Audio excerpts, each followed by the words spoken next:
안녕하세요. 자영업자들이 점점 망하고 몰락하는 일이 늘어날 것 같습니다. 식당 사장의 숨통을 조이는 신용대출이라고 뉴스가 나오고 있는데요. 저도 이제 어제 칼국수를 사러 이제 칼국수 가게를 갔다 왔었습니다. 2인분을 샀는데요. 이제 1인분에 9,000원, 2인분에 18,000원이 가격을 이제 돈을 주고 왔는데요. 이제 그 가게를 보면서 뭔 생각이 들었냐면 저렇게 팔아서 뭘 남기나 라는 생각이 들었던 거죠. 김치를 담근대요.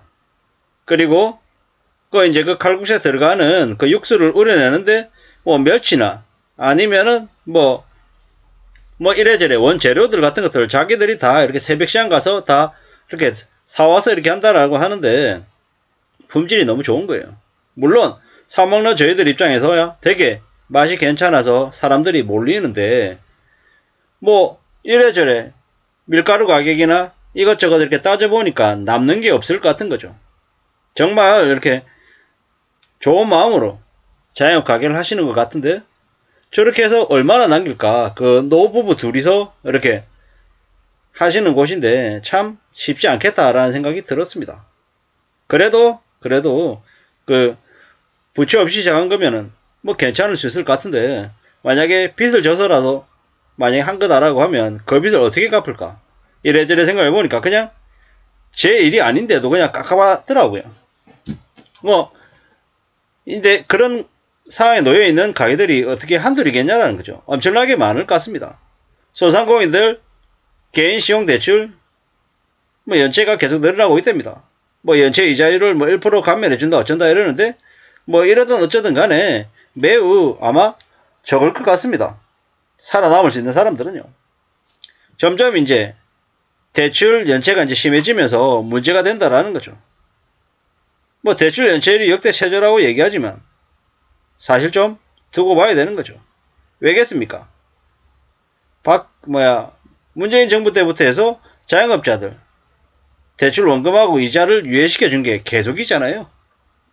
뭐 그러다 보니까 겉으로는 연체율이 역대 최저지만 실제로 숨어 있는 폭탄이 언제 터져도 하나도 이상하지 않더라는 겁니다. 이게 현실입니다. 앞으로 더욱더 정신 바짝 차리고 살아야 될 것 같다라는 겁니다. 코로나19로 타격을 받았지만 적극적인 재정금융 지원으로 급한 불을 막아왔던 개인사업자 대출 연체율이 0.16%로 전년 동기간 대비 0.06% 상승했다라는 거죠. 가계시용 대출 연체율도 0.49%로 전년 동월 말 대비 0.13포인트 급증했다라는 거죠. 이게 뭔가 뭐 이런 생각들이 좀 드는 거죠. 가계시용 대출 연체율이 이제 계속 늘어나고 있다라는 겁니다.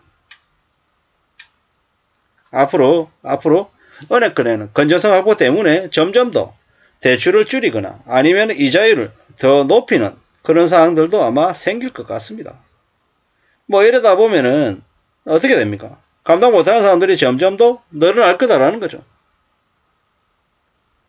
뭐 신용대출이나 아니면은 뭐 마이너 대출, 카드론 이런 것들이 점점 더 안 좋아지고 있다라고 보면 맞을 것 같습니다.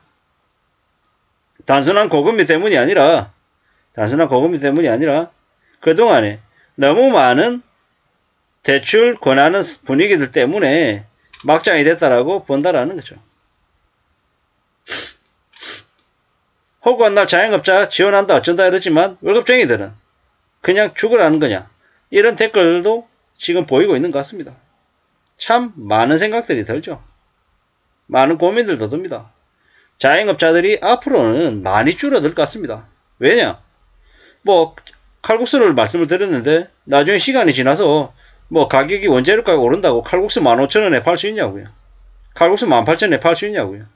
그런데 지금 분위기로 봤을 때는 그 가격으로 올라갈 것 같죠. 올라갈 것 같다라는 겁니다. 그러다 보면 어떻게 되겠습니까? 사람들이 이제 점점 못 사는 거죠. 외식 못 하는 거죠. 개개인들은요. 지금 주민세, 등록세, 부가가치세, 월세 뭐 이래저래 계속 내다 보면 이제 미치는 거죠. 참 어렵죠. 어렵습니다. 이제 자영업자들이 이제 가족들끼리 해야 되는 거죠. 직원 못 쓰는 거죠. 직원 잘못 썼다가는 어떻게 됩니까? 이래서 번 돈 전부 다 직원한테 갖다 줘야 되는 상황이 돼버리는 거죠. 참 많은 생각들이 듭니다. 여기 댓글에는 문재인하고 민주당 지지자들 때문에 이렇게 됐다 이런 얘기들도 있는데 은행들은 국민들 상대로 돈 놀이해가지고 돈 많이 벌고 성과급 잔치하고 개인들은 더 이자 늘어나고 이자 부담 더 커지고 많이 어려워지는 거죠. 은행은 비 올 때 우산을 걷는다. 믿지 말고 잘 이용해야 된다 이러는 거죠. 제가 이제 최근에 이제 모 사장님을 이제 만났는데 그분이 뭐라고 얘기하냐면 작년 연초까지만 해도 은행에서 자기한테 매일 우편물을 보냈대요.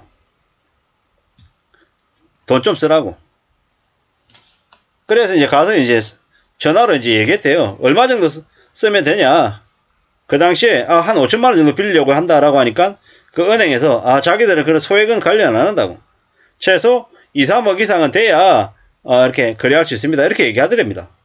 근데 올해 초가 돼가지고 가서 얘기하러 갔더니 다 확인해보고 이런저런 이유 때문에 어렵다라고 퇴짜를 놓더라는 거죠. 되게 황당하더라는 겁니다. 불과 1년 전만 해도 계속해서 자기네 거래처에서 은행에서 돈을 좀 빌려가면 안 되겠냐라고 계속 이렇게 찾아오던 이들이 반대로 이제 상황이 돌변하니까 황당하더라는 거죠. 이게 현실이라는 겁니다. 앞으로 점점 돈을 빌려서 뭔가를 하는 건 쉽지 않을 거다. 왜? 소득을 증명하고 저 사람이 얼마나 이렇게 대출을 안정적으로 상환할 수 있냐 없냐를 은행들이 점점 깐깐하게 이제 평가할 거다라는 거죠. 항상소득, 꾸준히 이제 얼마를 버는지, 이런 것들이 이제 증명이 돼야지만이 대출을 받을 수 있는 그런 분위기로 바뀌어가는 거죠. 그러다 보니까 자영업자들의 경쟁이 더 이제 심해지고 더 버티기가 어려워져서 점점 더 자영업하는 수가 줄어들 것 같습니다. 그동안에는 대한민국은 자영업자들 간의 경쟁이 너무 심해서 우리가 좀 혜택을 좀 많이 봤었죠. 이제 점점 더 어려워질 것 같다라는 겁니다. 참 씁쓸해지는 모습이 아닐 수 없다라는 겁니다. 댓글들을 보면은 많은 생각들이 듭니다. 돈이 안 나온다라는 거죠. 적자 안 나면 다행이라고 일을 했는데 이제는 적자는커녕 돈 버는 거는커녕 마이너스가 너무 많이 나더라는 거죠. 씁쓸하더라는 겁니다. 이자 작년에 120 내던 거 작년 말에 150 되더니 이번 달에 180만원 입금해야 된답니다. 4년 전에 90만원 냈던 거라는데 이자가 2배가 됐다라는 거죠. 참 많은 생각들이 들죠. 은행을 절대 믿지 마라. 비 올 때 우산 뺏는 놈이다. 이런 얘기들도 있고요. 참 많은 생각들이 듭니다. 아무쪼록 자영업도 쉽지 않다 라는 말씀을 좀 드리고 싶었습니다. 아무쪼록 참고가 되시면 좋겠습니다. 감사합니다.